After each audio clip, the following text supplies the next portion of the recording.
আসসালামু আলাইকুম দর্শক, আমরা চলে আসছি চরফ্যাশন বেতুয়া খালের কাছে। দেখেন এখানকার জেলেরা মাছ ধরার জন্য কি অভিনব পদ্ধতি ব্যবহার করে।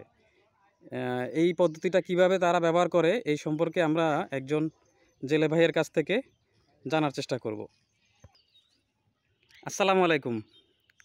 জি, আপনার নামটা একটু যদি বলতেন। আমার নাম তো ফারুক মোল্লা। ও আচ্ছা আচ্ছা, ফারুক মোল্লা। আপনি কত বছর যাবত এখানে মাছ ধরতেছেন? এই খালা আজ 40 বছর মতো মাছ ধরি।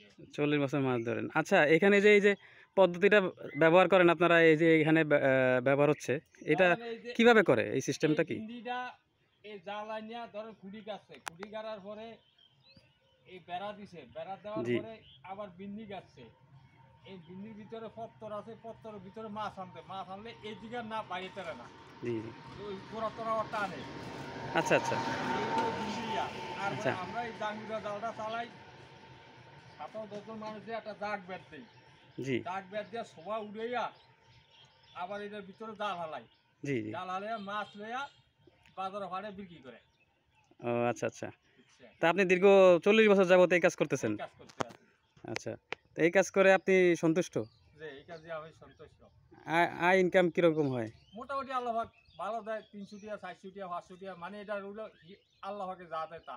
এটা আমি ও বিশ্বাস করে চলি। যাক, আলহামদুলিল্লাহ। আপনাদের হাসি দেখলেই বোঝা যায় যে আপনারা কতটা অল্পতে সন্তুষ্ট থাকেন। যে এই আরকি। জি, আসসালামু আলাইকুম। ওয়ালাইকুম আসসালাম।